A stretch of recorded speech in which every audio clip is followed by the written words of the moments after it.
with the ending of this, it's like, you were right. This is the one time where we can't say you're crazy because there's a cult. Because Ari Aster's be like, white people always be in cults. Right? And he's like, you're not wrong.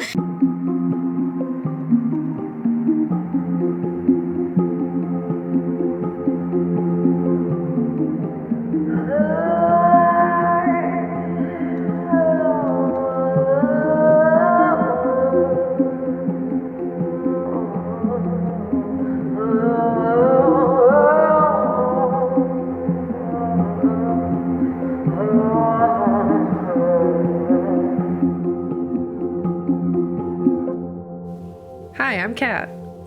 And I'm Gabe. And we're the Ghouls next door. Talk about spooky stuff. As we do. We are the media analysis podcast from a horror lens, where we explore the historical, psychological, real-life influences behind our cinematic fears. It's late. We're recording this late, and it's been a long time since we've done this late. I did see a picture of our first episode where I was setting up the camera, and it was like 10 p.m. And I was like setting up a camera for some reason. And we were going to record. So I feel like I would be asleep. I don't know how I used to do that. I feel like alcohol played a part. Yeah. Our first episode we recorded at like 10 p.m. and then we went to the Dolphin. Nope. Wow. We were youthful I am once. old now. Yes. Well. That was 4 years ago almost. It was a long time. But we are in our mental health awareness month, and we are talking about mental illness representation in horror, and we've already had 2 spectacular editions of representation. I'd say today is on the fence. Will see. It was there. It did it. Did something.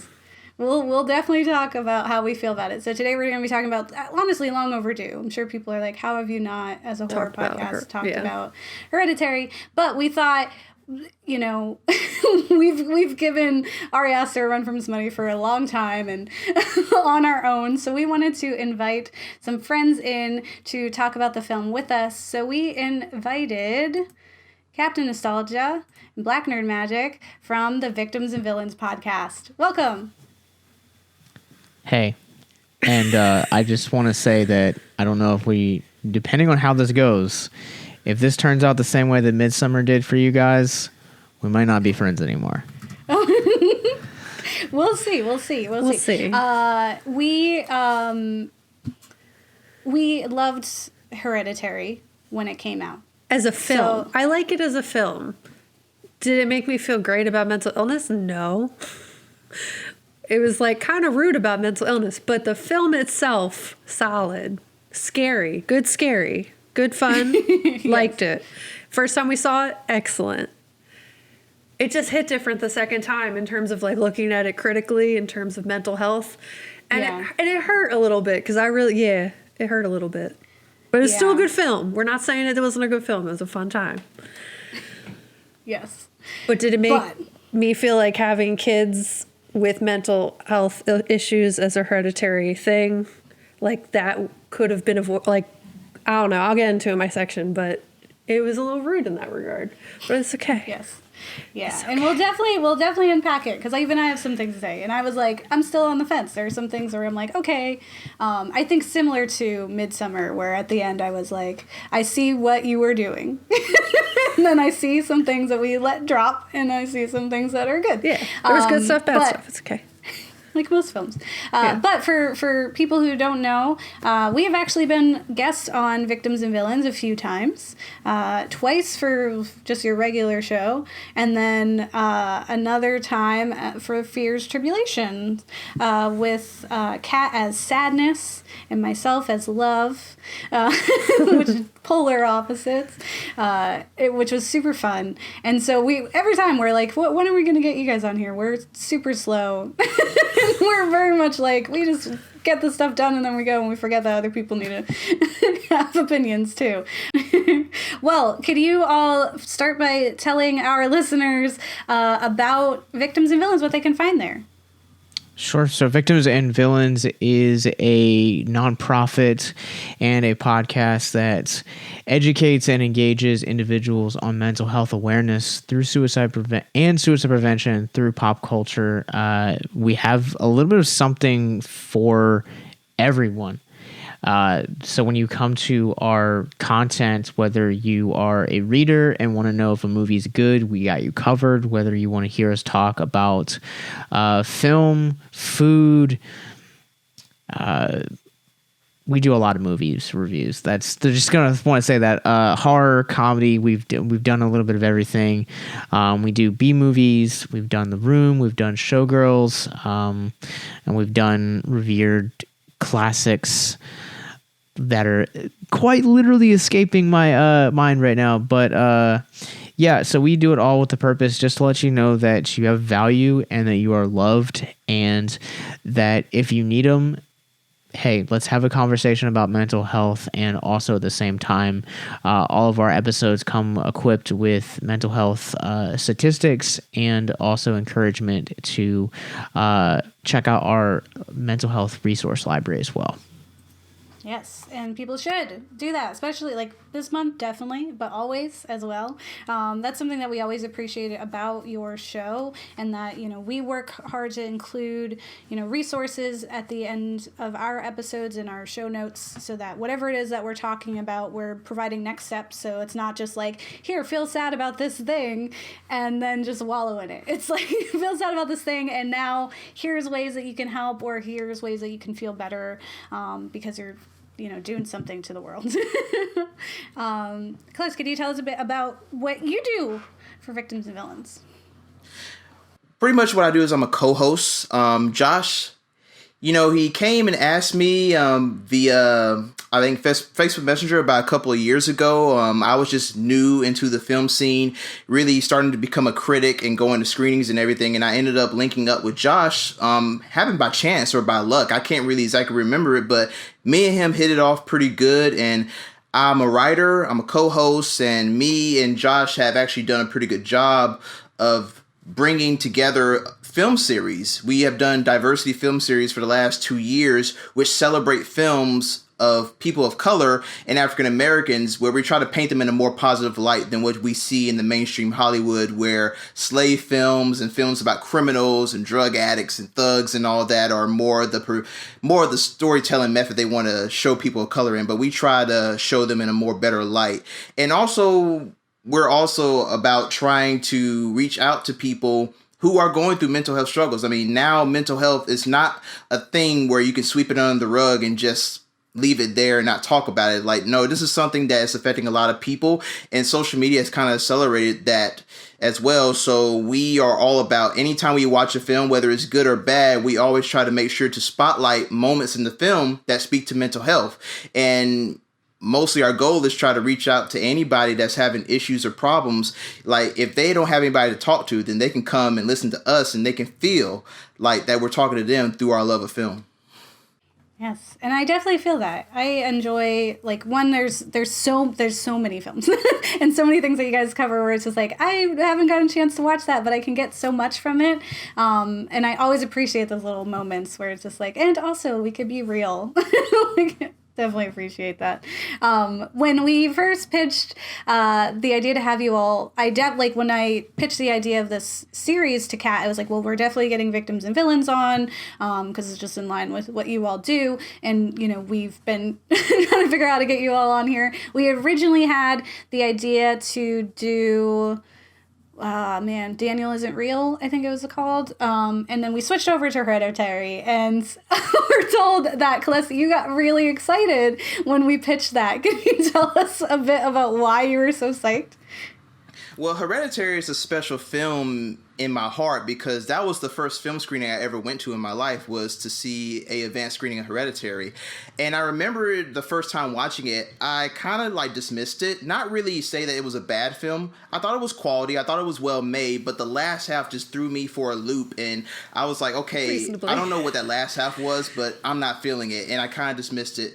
So then I went back to it. You know, I took one night to rewatch it, and it hit me. Like, everything that the story was trying to tell, the way the cinematography and the acting and the music all come together, and just the process of the film itself really stuck out to me on a rewatch, and it's grown to become one of my favorite horror movies of the last 25 years. And even today, when I rewatched it, I had to bump up my rating. I had it at a 4.5. I had to bump it all the way to a 5-star now. You know, especially, okay, Josh is looking at me all kinds of crooked. But hey, when we get into it, I'm gonna try to bring you to the good side, Josh. Full disclosure, I thought this was a 5-star review from you well before this podcast. So it's kind of a surprise to me that it wasn't a 5-star previously.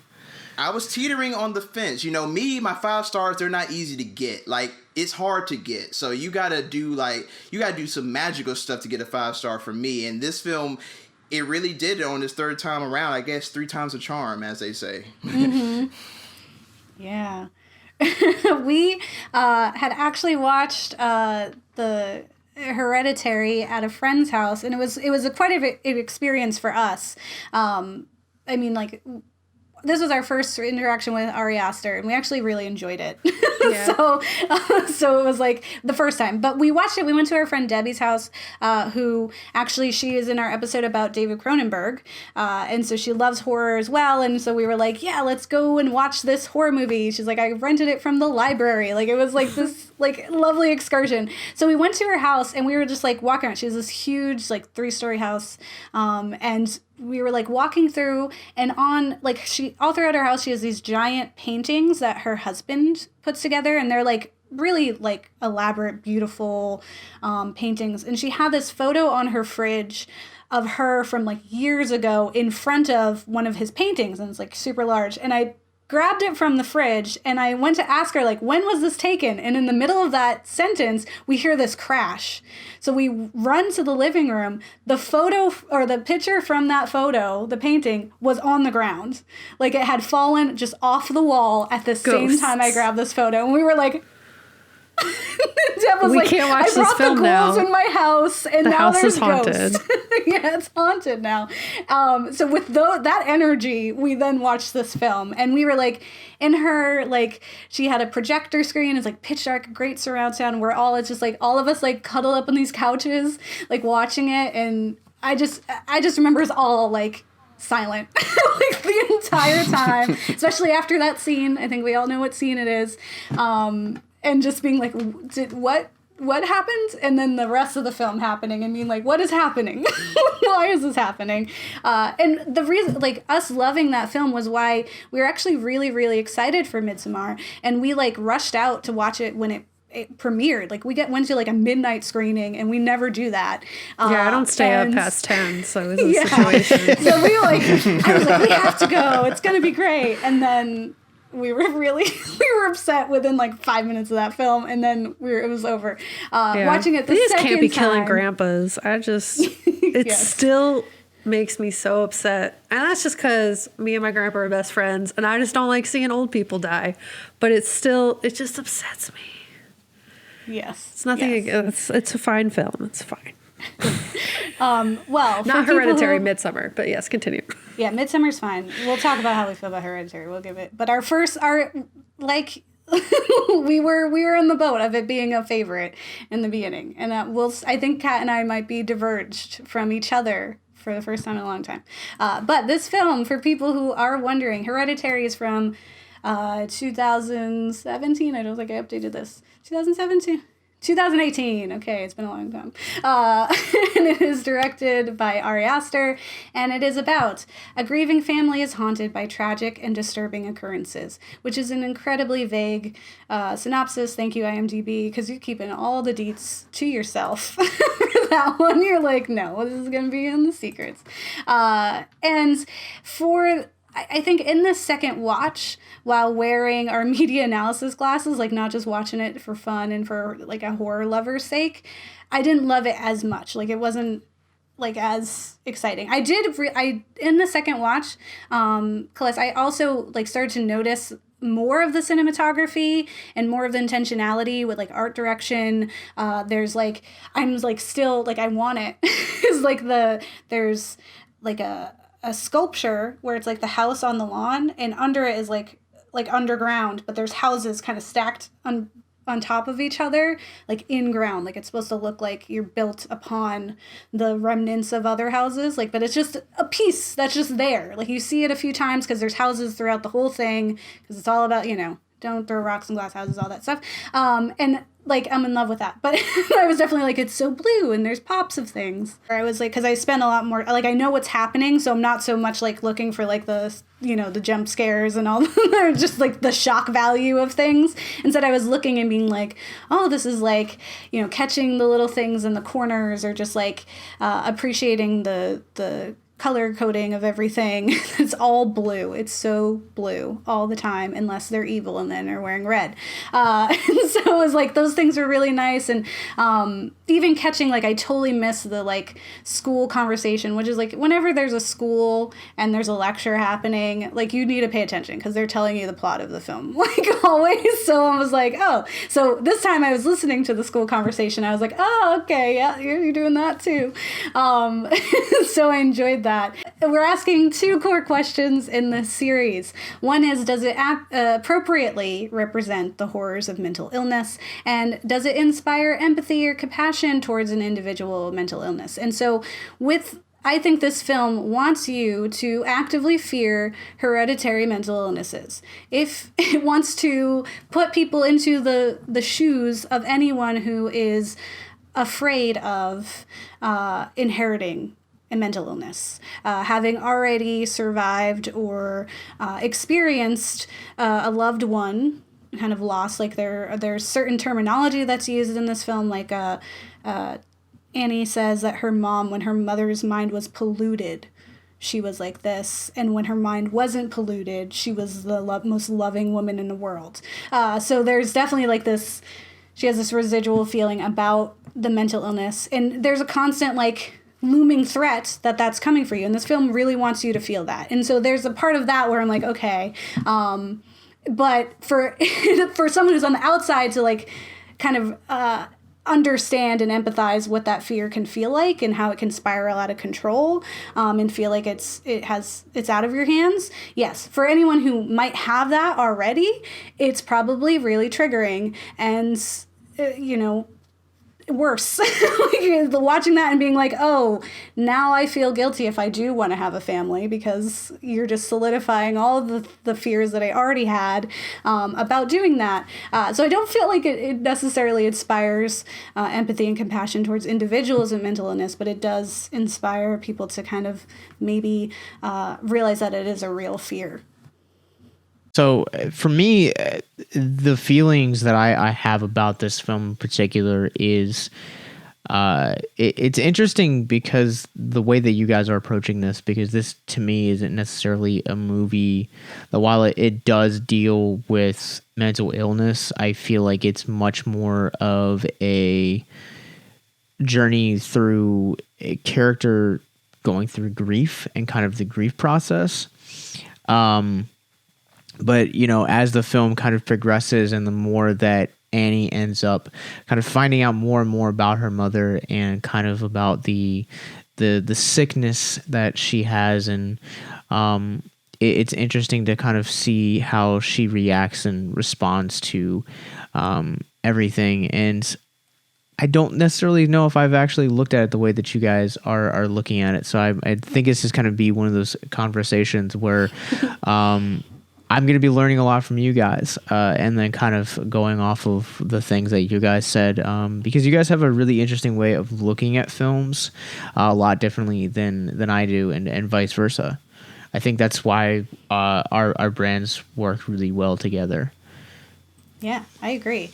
Yeah, I think, and that's a good point, that it is about grief, because it definitely is. Yeah, that's an element I would like totally left out of my thoughts. So it's good. It's a good realization. Yeah. And because it's also like real. how you approach or digest like your family's mental illness too, and just like and kind of reconciling the fact that her mother was 2 people to her, right? Like she even says it, like there are times where she's not her mother, she was somebody else. And I think like, yeah, like when she said she had like the second kid, she was like that she wasn't even my mother then, and so she wasn't in my life, that kind of thing. I think what I got from the second watching was really this kind of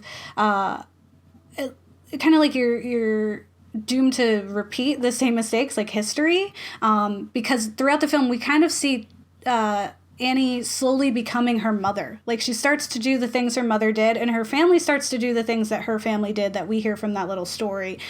She goes from, like, lingering over the diorama of her mother lingering in the doorway to herself lingering in the doorway of her son. Like, it's like slowly she starts to do those things. She starts to have delusions herself, and it kind of exhibits certain tendencies that she probably would have seen her mother going through.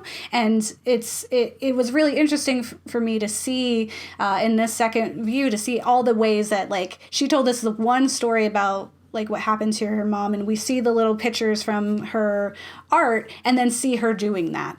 And I feel like one with that class discussion about Heracles and his doomed fate is that, like, no matter who you are, no matter how many signs and foreshadowing moments that you catch, because there are quite a lot in this film, that you're really doomed to fate. Like, you will become your mother, and that's the ultimate fear that Annie's character had. And I found this article on Esquire called Hereditary Taps into the Unique Terror of Inherited Mental Illness by Emma Dibdin. And in it, Emma explains how Hereditary tapped into the mental strain of someone aware of the lingering possibility of mental illness, and how even when you're being precautious, it really only contributes to the fated ends, because you're just at it like you're gonna have it, right? And so they say, you're constantly watching yourself for warning signs is draining and destabilizing, and can become a self-fulfilling prophecy, which is one way to read the increasingly surreal and horrifying events of Hereditary. In worrying that she will lose her mind, Annie drives herself insane. In worrying that her inherited madness will destroy her family, she destroys them herself. So it's like, even in trying to run away from those things, you're just, it's there. You're running into it. It's destiny. And I thought that was really interesting in that. And which is why, like, ultimately, like, when I'm watching this, is like, this is a horror film through and through. Like, it is a genuine, great horror film. And the goal of this horror is to provide a viewer a glimpse into a truly horrifying experience. And at the end of the day, it does bring light to the horrors of an impending doom of someone who's fearing they will inherit a mental illness. Like we discussed in our Undone episode, Alma was on the edge, like, from the beginning, because she knew that there was a chance that she could, you know, have schizophrenia, and that it's just a matter of time before it gets there. And so I think it does show, like, a flawed kind of stress family, like, very honest stress family that just doesn't know how to handle each other. Like, they've never had enough time, and they've never been, like, quote unquote normal enough to just deal with each other and accept each other, because they're always weary of, like, is it you? Are you going to be the one who snaps? Are you the one who snaps? I can't even love you because I'm afraid I'm going to lose you, kind of thing. And for that, I feel like is very effective in providing that kind of outlook. Yeah, I think it also, like, ties back to the whole not talking about familial history and mental illness. I think there's, like, because of the stigmas that exist within media and in society, that a lot of people feel like this anxiety to reveal that there is a history of mental illness in the family. And I think that there's, like, throughout the film, you kind of see this lack of honesty with it. Like, she's talking about these things at the support group, but she's not having these conversations with her kids. She's not having these conversations with her husband. It's kind of something she kind of keeps to herself. Like, she keeps it as a burden that she must carry, and isn't, like, having what I would describe as, like, these kind of conversations that would offer a healing and preventative end to this inevitable potential threat, that you could really just, like, discuss openly, try to heal together with it. But there's so much that they kind of leave unsaid, even in the grieving process. You have that, like, really intense scene at dinner where they're all, like, not saying what they need to be saying, but are at the same time, where they're like, you're blaming me, or you think it was my fault, and they both kind of feel this way and they're not unpacking it. It's kind of hushed at the table. They're like, we can't, enough of this. It's too traumatic to talk about. And I think maybe if they did more talking, there would be some healing in that. But also it is a horror film. So, you know, the horror is going to happen at the end of the day. Yeah, for me, I also got the notion that, you know, you just can't control what family you're brought into.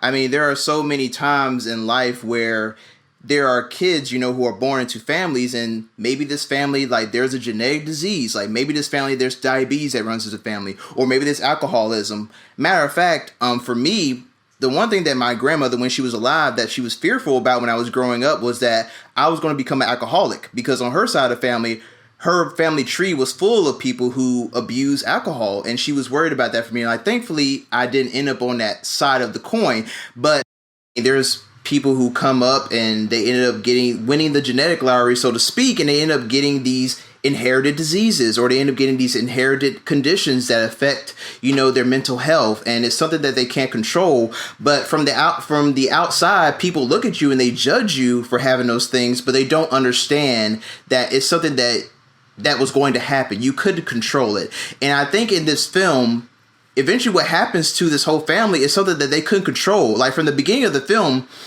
as I watched it and rewatched it and I put everything together, it felt like that this was something that was going to happen no matter what they tried to do.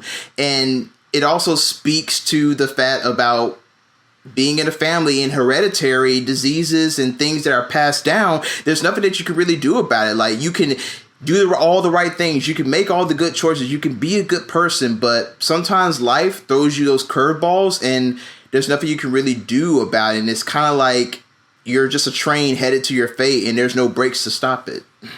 I saw this really great, I don't even know if it was really great TikTok. It was a TikTok, and I don't remember who it was, but they described themselves as a ball of recessive genes. And I was just like, I feel that. Like, it was like a ball of all the things that you didn't want passed down onto you, and you just live with that now. And I was like, wow, that was a real, I need to start using that. I have a trash body is what I say, but I like ball of recessive genes too. I think that's fun.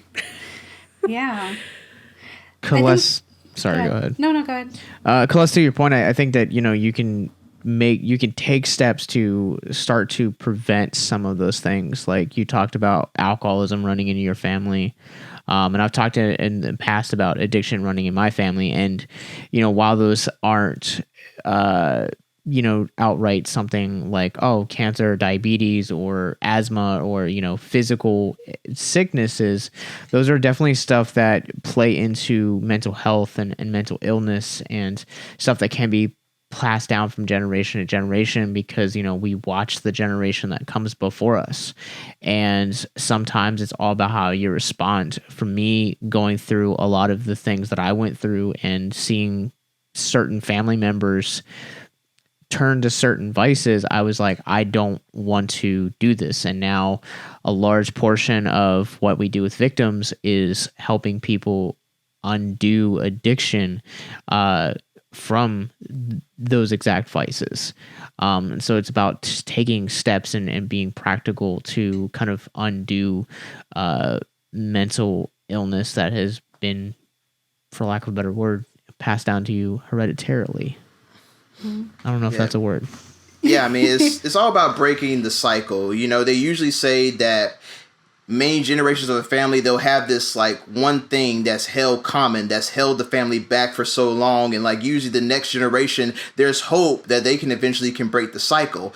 And I know for me, my grandmother was pretty happy that I was able to break the cycle and not become an alcoholic and not become destitute like my other family members were. And like there's a lot of circumstances and a lot of factors that go into the reasons why they did what they did. But mostly it's because of what they saw. Like Josh said, it's like pretty much when you're a kid, you're soaking everything up in your head because your brain is developing, you know, and you don't exactly know right from wrong. And pretty much your parents and the elders around you are supposed to teach you the right things. But if you're in a family and all they're doing is showing you the wrong things and they don't really care to show you the right things, then what do you expect to grow up to be? Is exactly doing the wrong things. It's going to take somebody from the outside to come in and pull you to see the world in a different light.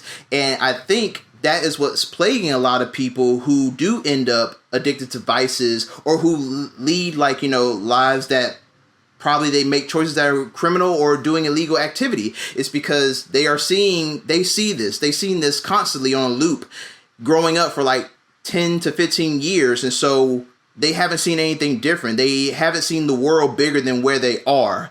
And I think the way that we can impact people and not have them lead down those bad paths is that we gotta take these kids out of their environment. We have to show them that the world is bigger than where they come from. We also have to understand that there are factors and circumstances that people can't control. You could be born into poverty. That wasn't my decision. I was born into it. But you can also show a person hey, if you do this and do that, I'm not saying that you could become Elon Musk rich, but you can at least be somewhat in a better position, if you follow these steps. So yeah. We can't all benefit from apartheid, Yes, we can't. No, that's super real. Trauma is a very big piece of, I guess, the protective factors that you can or can't develop if you do not know that there's anything else. It's in a lot of the trauma training and research that I've done just through life, and then also through working in education, a lot of it does tie back to you need at least one person in your life that is a protective factor, a stable person who can kind of show you you have someone stable and safe in your space, and that can make a really big difference when you're dealing with heavy amounts of trauma. They have that awful test where you take you're divorced parents, addiction. You take the little number, and it gives you a big number, and it's all right, this is all the physical illnesses that can be caused by trauma, and then you freak out. But then they go into all the things that can help you heal from those situations and have help you get out of those situations, because trauma not only impacts your day to day, but it also impacts your brain and a lot of other things, and it's hard to overcome for sure. And I think too, that's why Annie kind of she goes through as much trauma throughout, following the events and kind of the journey of discovering all the stuff that her mom was in, because Steve just kind of doesn't seem like a good support system. He's hey, my son needs me, and I'm going to be a father over a husband right now.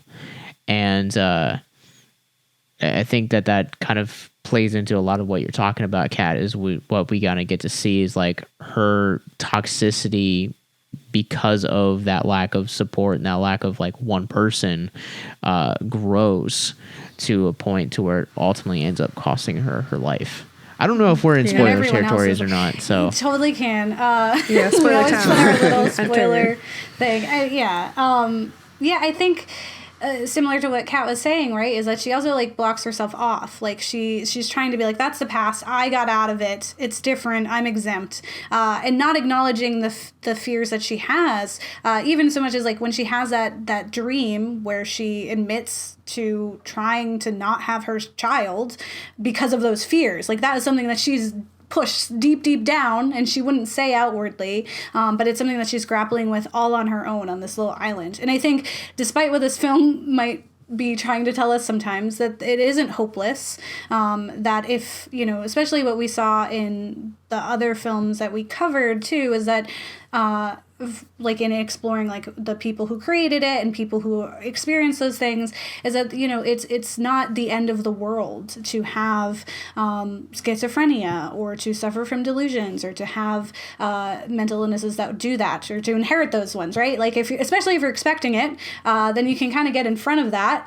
and already start to kind of work and build and figure out what works for you, understanding that's not always Western medicine. Maybe it's yoga, maybe it's spirituality, maybe it's something that grounds you, and then you can pass that on to your kids. You can still have kids. It's just now you have made the steps to live with this and not kind of throw in the towel oh, I'm broken, so that's the end of that.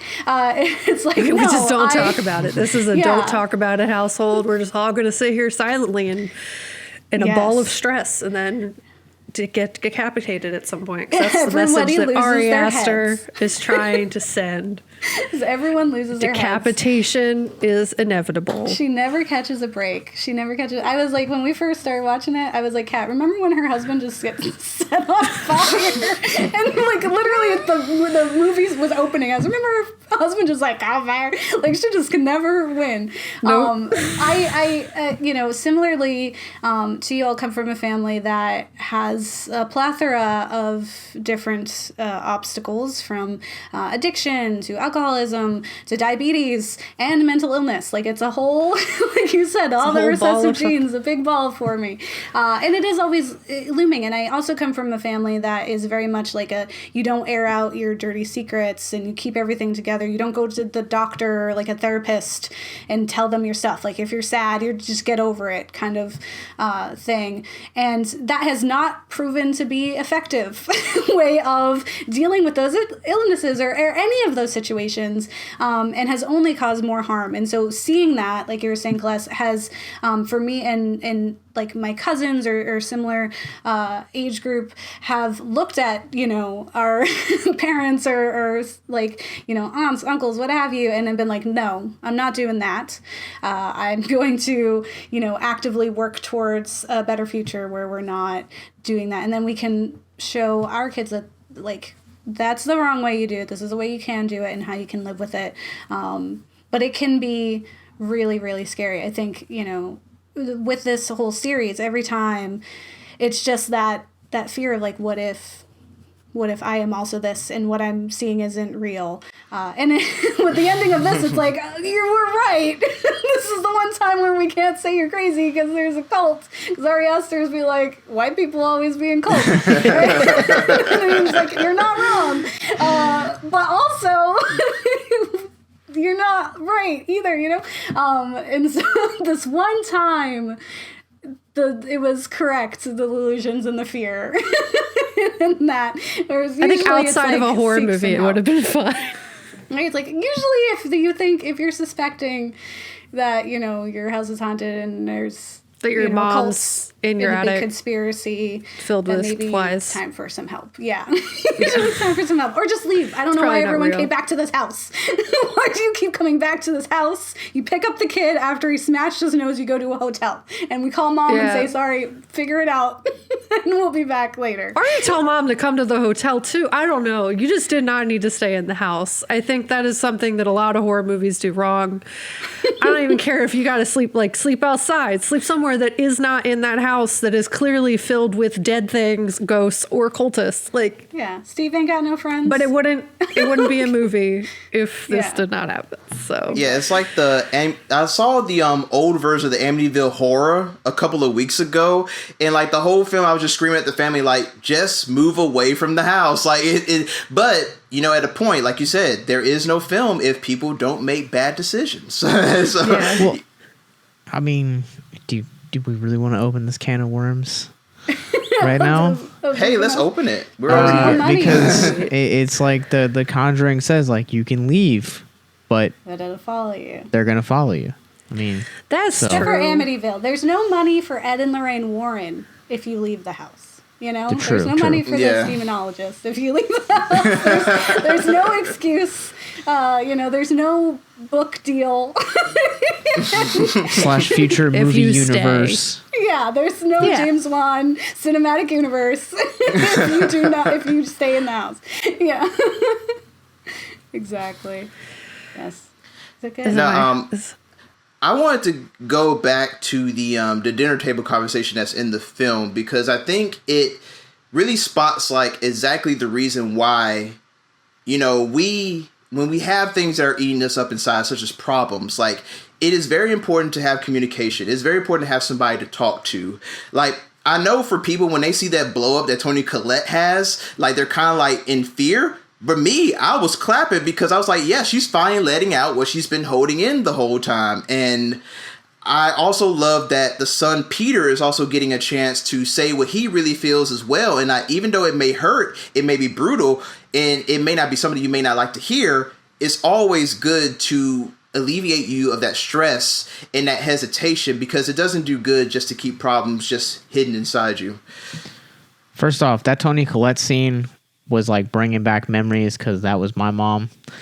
Just want to throw that out there. My mom was not abusive at all, but if I ever like cursed at her or raised my voice, yeah. I am your mother. Yes, yeah. I am Oh, your yeah. mother. I was like, Mom, Mom, are you here? I wasn't afraid of my dad. I was afraid of my mom. Yes, as you should. Mom energy is different. To your point, Celeste, the that dinner table scene, you know, if you're kind of bottling everything up, because you can kind of see there's just shots of both Peter and Annie just kind of like struggling just to like in that silence and that uncomfortable moment where they're just kind of like pushing around the veggies, like maybe playing with the food a little bit, taking it back to, you know, pre-K, you know, that's what you do.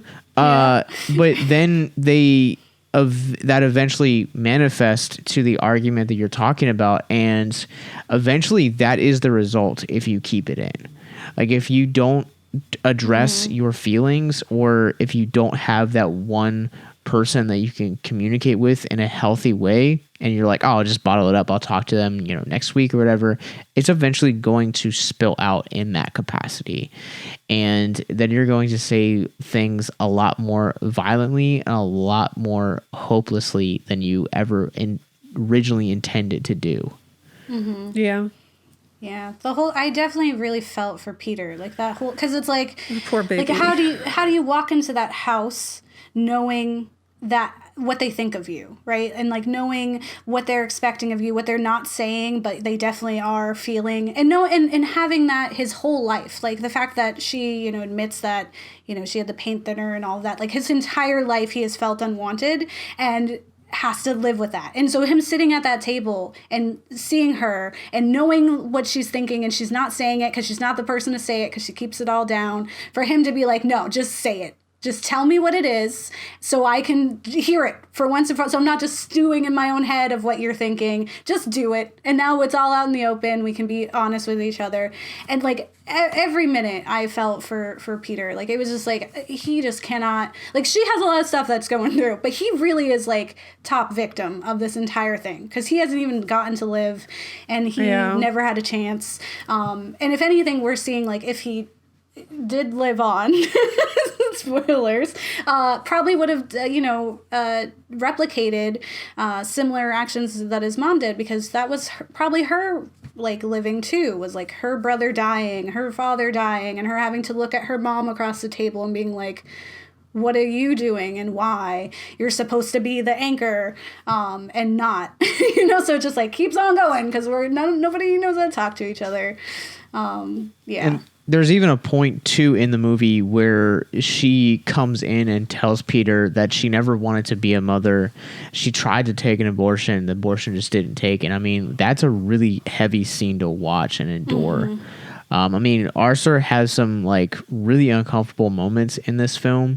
But that is one of the most uncomfortable things to just be a fly on the wall for, where you're like, wow, like this is a mother disowning her son just because she didn't want to be a mom in the first place. Mm-hmm. Because of those fears. And he's like sobbing because he's just like, why? And just like, you didn't want what? Like, and of course, thankfully, that is what I believe was a dream. I think that was a sleepwalk dream. Yeah, I don't think he actually heard that. Because I was like, oh my God, like it's bad enough. He already does not want to be here, I promise. Trust me, we're all feeling the same way. We all wish we were dead. Not by beheading. I think we all want to do it a normal way.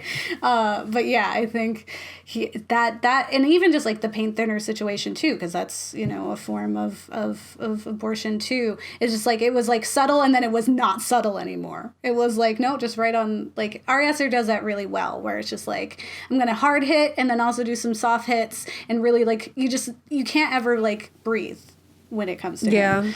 And that's like, I do appreciate that kind of form of just adrenaline rush horror.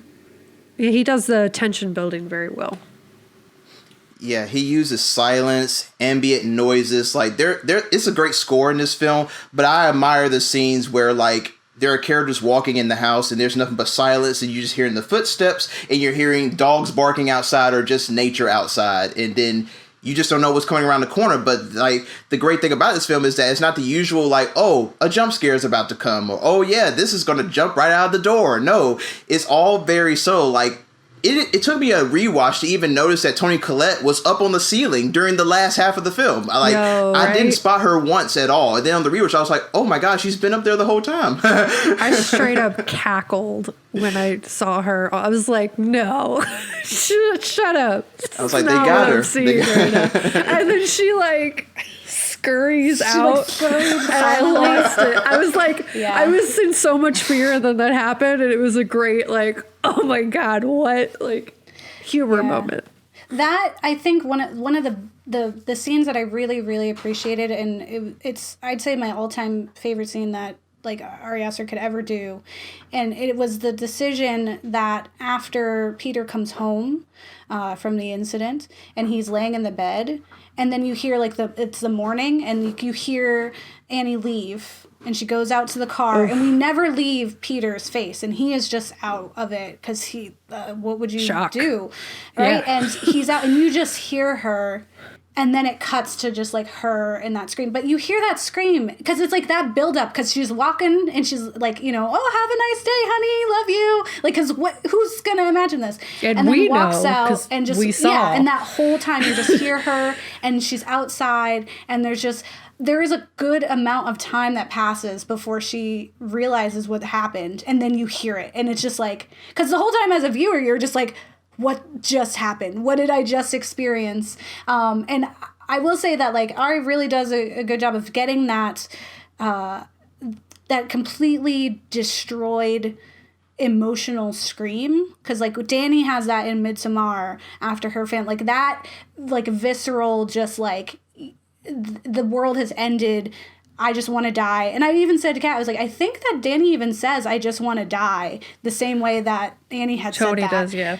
And so, because I was like, I resonate with that scream. Like, I've felt that before. Like, when you lose someone, like, when you shouldn't, right? Like, you have that same pain. And I feel like he really, like, one, it's the actors that he chooses. Toni Collette deserved 1 million awards for this film and more for anything she does. But I really feel like that hit me as a viewer and lover of horror, was like, he really did grab that, very unique experience of someone who lost someone that they or a child. I would say, it does grief very well. Yeah, the authenticity is strong, because I've been in situations in my life where I've been in a room and I've seen somebody get some bad news akin to that, and I've seen those primal screams. So for me, watching Hereditary, even watching the beginning of Midsommar, it was uncomfortable for me because, like, I could feel the pain. I could feel the trauma. I could feel the sadness and the anger. In other films, when you see people have grief, you'll see the music, the piano will start playing, and then you'll see the one tear start falling down, and then people will start crying, and it's like a silent, it's like a PG cry, you know? These are like R-rated screams right here. This is like, unrated. Yes, unrated screams. Better yet, unrated. The authenticity is, it's there. And I think the whole thing, too, I think it all felt very honest. Like, as absurd as the premises, like, right, and absurd as the last act is, it felt like all building up to that felt really real. And even like Annie like freaking out with after the seance, like that feels so real. Like she's a phenomenal job. Again, so many awards. She was robbed. But I did want to take a moment for Kat to share some information about hereditary mental illnesses, and then we can kind of close out on our last thoughts. Sure, yes. So, as we do on the Ghouls, in my facts section, we're going to answer, I think, 3 questions. So, what are hereditary mental illnesses? In a 2018 Bustle article, listed 10 mental health issues that are more likely to run in families. It listed schizophrenia, anxiety disorders, depression, bipolar, obsessive-compulsive disorder, ADHD, eating disorders, postpartum depression, addictions, and phobias as illnesses that could be passed down. What are some things that someone with hereditary mental illnesses encounters? I think a big thing that, speaking from my own experience, we consistently encounter as media portraying mental illness poorly and creating fear and stigma towards it within society. I can only speak to my experience on this. But I have a history of mental illness in my family of different varieties, some diagnosed, some only theorized. There's a history of suicide in my family as well, which is a result of thought to be, untreated mental illness, as well as just like lots of other trash recessive genes that so happen to be passed down to me. But on Ghouls, I joke a lot that like no one asked to be alive, because I feel that a lot of the time. And there's many times throughout my life where I felt really upset that I was born, that I didn't ask to be here and I'm here. So I just got to deal with this. Nobody asked to be born. Yeah, no one has to be alive. No one's like, hey, I am in your subconscious, birth me. Like, that's not something that happens. But I feel, like that's for a lot of reasons. And it definitely extends heavily into my feelings of being a burden or wanted when I was a kid, which is stuff that like I've learned to deal with now. And I'd say as I've gotten older, I've learned to like really feel like happy that I do exist sometimes. Thanks. I'm happy you exist. And, there's other times it's really frustrating, but I think this is something that we see in this film that's kind of done well in certain areas, negative in others. And I think existence is hard, and existing with mental health and mental illnesses is hard. But I think there's like a power in it that you kind of know what it feels like to feel like a burden or like something is different about you. So I think the way that this film kind of portrays people, like kind of suggesting that you should not have kids if you have mental illness because that's something you can pass down. I think it's the opposite, because you have the empathy and realization that like you know how to take care of somebody who's dealing with that and can help make them feel loved. But obviously others might have a different experience or feel differently. In my research, there was a lot of viewpoints. And honestly, the science for it is always changing, and the capacity to indicate different things. And there are people who feel this inevitability towards having mental illness or other things, like, for example, alcoholism and other things like that also do run in my family, that kind of like there's this personal experience give power to better support others, in my opinion. This film, the second time watching it did hit me differently, as we were kind of talking about. I felt like Ari Aster was suggesting that people with mental health issues should not procreate, honestly extending further than the reality that folks with mental illnesses may question this already. I know that's something that like I actively questioned in my early 20s. I was like, I do not want to have kids. There's a lot wrong with me. I don't think someone else should have to go through that. But I really changed my mind on this. And I think the way it ends, it seemed like the message of the film for me, which I thought was super rude, was that if Toni Collette's character just didn't have kids, then this could have all been avoided, which is effed up in the grand scheme of things. Yeah. And that's just my interpretation on it. I didn't really appreciate it. I was like, that's really rude. It's kind of like having your fears or like negative thoughts about yourself being confirmed by like the genre that I love, which is gross. But I think a big thing that dealing with having hereditary mental illness is being hyper aware of your mind and its health, and that can be good and bad. So as you're kind of talking about before, it's questioning your sanity and your reality and how to exist in the world. And that can be both really positive and really damaging, in that it can kind of act as a self-fulfilling prophecy or make you better equipped to deal with these things as they present themselves. So my final question is, how do you manage having hereditary mental illness? In an article called Challenging the Inevitability of Mental Illness, written by Lindsay Phillips on counseling.org, it goes into preventative measures of protective factors in facing this kind of inevitability that is often felt with hereditary mental illness. It kind of described it similarly to how someone who, like, say, has diabetes or high blood pressure in their family, how they're typically encouraged by health professionals to just adjust their behavior in response. Specifically, they speak on Shuck, a member of the National Society of Genetic Counselors and its Psychiatric Disorders and Special Interest Group, approaches her clients' increased risk of mental health problems with a similar fashion by helping them change their behaviors. Returning to the mental illness jar analogy, Shuck informs clients that they can increase the size of their jars by adding rings to the top of their contents, essentially having rings that act as protective factors, which is something that I learned a lot about in my trauma trainings and stuff like that. Yeah, trauma-informed practices and stuff, which it's hard to do when you've experienced a lot of trauma, but it's not impossible. It just gives you a lot of like protective factors on how to deal with it and all of these things. So sleep, exercise, social connections, psychotherapy, physical health maintenance, all of those protective factors are things you can control and do something about that can help to lead to more positive health outcomes. Those honestly apply to like all things in life. It helps with physical health, but also mental health. So that's my advice for y'all. So it's not the end. You can do things. You can continue on. Unless it wasn't mental health at all, and it was in fact a cult, and then you're just screwed. Yes, and then it's just there's no dodging that.